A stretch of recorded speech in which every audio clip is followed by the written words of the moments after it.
Hello. Shall we start with you telling us who you are? My name is Ashley Sowerby. I ran a business called Chevin Fleet Solutions from 1990, exiting August 2023. What was it about TAB that drew you to it? I started a business as a 21-year-old on my parents' kitchen table. I grew that business into quite a large global concern, but throughout all of that time, all roads kept leading back to Ashley. You know, I hadn't set up a management board within the business. I was very involved in lots of the decisions. What appealed to me about the TAB was that I'm kind of going to be spending time with people in similar, not identical situations, but in similar situations.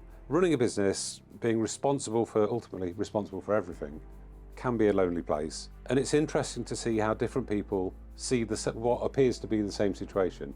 But what you do come away with is just a more broader perspective. Well, on that note, how did you find and deal with the need for accountability? How did that sense of being accountable to your peers work for you? For me, it did work very well. You know, I was used to this absolute autonomy of, you know, whatever I say goes, and that's it. To then kind of make a commitment at the end of a TAB meeting that, right, this is what I'm going to go away and do this month. You know, when you do come back next month, if you could say, I was going to walk down that road, but actually I went for a run and a skip over there instead, it kind of undermines your value of your board members. There is that very strong piece of accountability, but I think there's absolute respect for the members of the board, certainly our board. You know, everyone has some degree of imposter syndrome. And one of the strongest benefits of TAB was actually if you give advice and people listen to it, you know, it kind of lets you know that actually maybe you can do this stuff. Quite empowering. It is, yeah. One of the things as the facilitator of your board for all that time, I particularly noticed about your board was the extent to which people were able, because of the relationships that you built, you were able to talk about personal things around the table as much as you were business things. Absolutely. The beauty of TAB from the business side is obviously it's a safe space to talk about your business with people that are not particularly direct stakeholders. Yeah. So, you know, they're not affected by the discussions or the decisions. And I think on the personal side of life, again, it provides exactly that same safe space. You know, TAB certainly provided a very safe, secure place for me to basically share and unload a little bit. What would be your advice to business owners who might be thinking about being involved in additional support to their business? I would wholly support that, you know, you move forward and you do that. Let's move on to the journey to exit, which obviously it was 35 years in the making.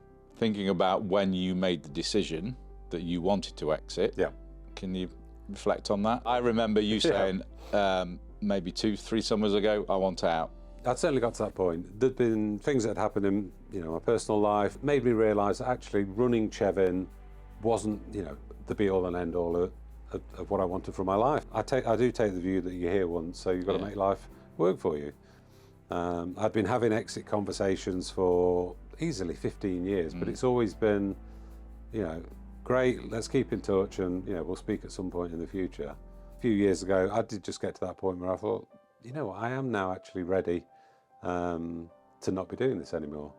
The exit journey was something that got discussed at great depth with my TAB board. You know, what the TAB board did was give a calm space to say, okay, but that might not happen and that might not happen and that's real. You know, what can you do that means that you still keep moving on the real stuff without necessarily turning your back on a golden goose? Do you think you would have achieved as successful an exit that you did without TAB? What it did do was really challenge me to bring in advisors who gave me counselling, if you like. One of the things that TAB definitely ingrained in me and my board members was, okay, you know, if you're talking about such and such, you need to bring in a corporate finance expert who lives in that world. One of the things that really did get driven home, that had I been on my own, I may have thought, no, I'll be fine, I can do the negotiation. I've been chatting to these people for over a decade, was no, get yourself surrounded by, you know, some good advisors, and that really did